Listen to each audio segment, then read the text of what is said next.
Today we're going to master the movement on clay. I'm going to break this up into 3 segments. The first one is understanding clay courts and what you need to do in order to move efficiently. Segment number 2 is going to be the essential drills needed to move on clay effectively. Third and final segment is all about the strength conditioning and getting stronger when moving on clay. The stronger you are, the faster you are when recovering and moving 2 balls. Let's get straight in. Clay courts, what are they? Clay courts are made up of finely tuned bricks. They're basically broken down into a very small sand-like form of a material. Therefore, the courts are going to be a lot more slippery as the top layer of clay courts tend to be more slippery. When I play on clay courts, I tend to stay really low, making sure that I have a low wide base and my head is in the center of my feet. This helps me to stay nice and balanced and also helps me to push off when moving to balls and recovering. One of the most effective ways in sliding to balls is to your shot. This means you want to slide to the ball and not after. If you were to slide after, you'll be wasting that expended time when moving. I tend to focus on sliding to the ball, loading into my shot before striking. I'm going to show you some exercises and some movement now. What we're going to do is lay the cones out just like so. 2 at the front, 2 behind us, and 2 a little bit wider to the left and right. We're going to practice sliding into each of the cones. As you can see, my head wants to stay in the center of my feet, and we want to make sure that we're stepping forwards with our opposite leg on the shorter balls as our body weight's going forwards. Whereas on the wider balls, we can step more with an open stance or a semi-open stance on the deeper balls. The common drill that a lot of players use is the deep ball and short ball. Likewise on the backhand side, deep ball and short ball. This is also known as the Spanish X. Focus on the deep ball, wide ball, and short ball. Short ball, wide ball, and deep ball. When starting off sliding, I recommend pushing from your right to your left leg to just feel the ground and surface underneath you moving. You can also do this backwards. As you can see, I'm pushing out and holding, or you can do this sideways. Stop, slide to stop. As you can see that I don't want to put too much pressure on my legs. I'm just gliding out to standing up tall. As you can see, my head is in the center of my legs. So when I'm sliding up to the wide balls, as you can see, my head and chest are upright. So I'm gonna slide into the first one, slide into the second one, slide into the third one. This is a great exercise for moving laterally. We're going to also recover back to the center. So after each one, we want to make sure we slide to each of the cones before recovering back. 1, 2, and 3.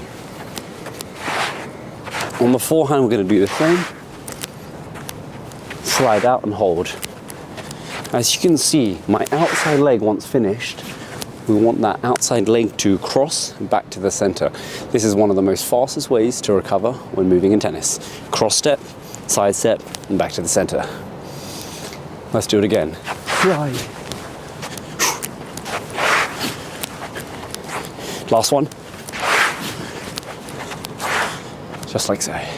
Another thing when you're playing on clay is to focus on standing a little bit further back, giving you more time. Clay courts tend to play a lot slower because the ball would bounce and be absorbed by the clay. Therefore, the ball will not penetrate through the courts as fast. So I tend to stand back a little bit further, focusing on a bit more lateral movement. An example of an incredible player is Rafael Nadal. And unfortunately, this will be his last final year. He'll be playing on Roland Garros, and hopefully I get the chance to watch him. In terms of Rafa and why he has won so many Grand Slam titles on clay is because of his amazing movement, and not only that, but his incredible topspin heavy forehand. This forehand has produced some amazing feats in terms of the game, and a lot of players have not been able to adjust to the types of spins that Rafa is able to provide on the ball. Not only hits with greater margin over the net, and especially this is what you need to do on clay, but he also manages to maneuver his opponents down by wearing them out from left to right. Firstly, we want to talk about sliding and how you stay nice and balanced. You want to make sure that most of your weight will be pushing on that front leg when sliding. If your foot's on your back leg, you'll be leaning backwards. If you're on only just your front leg, you're going to stop.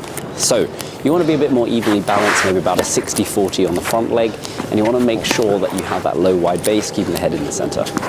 Oh, tough ball. As you see, I have 2 cones out to the side. What we're going to practice is sliding forwards into your shots before striking, recovering back behind, and likewise on the other side as well.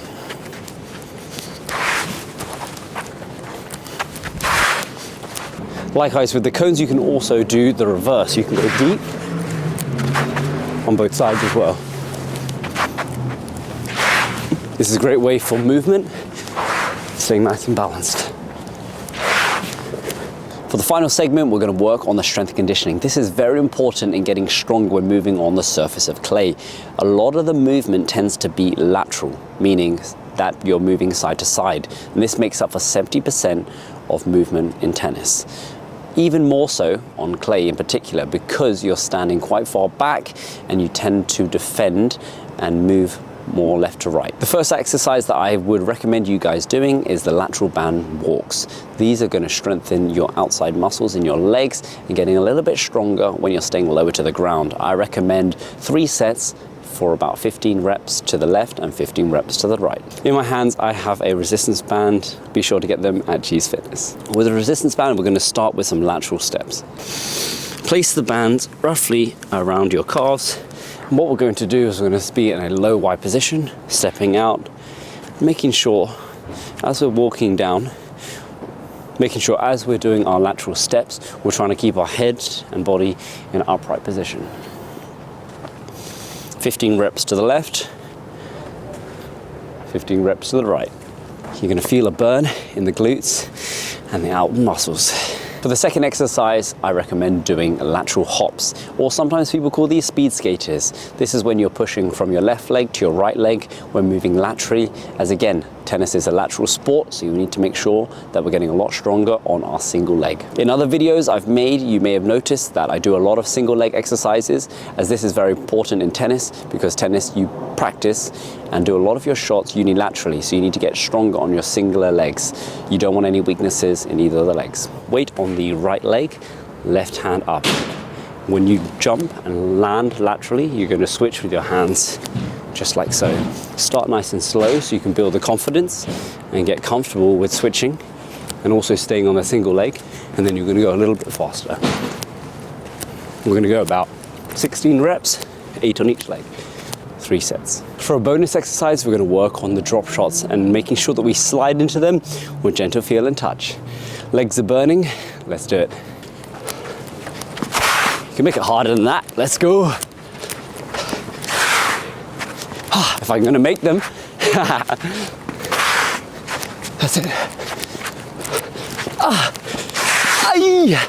Made it. Okay, 2 more.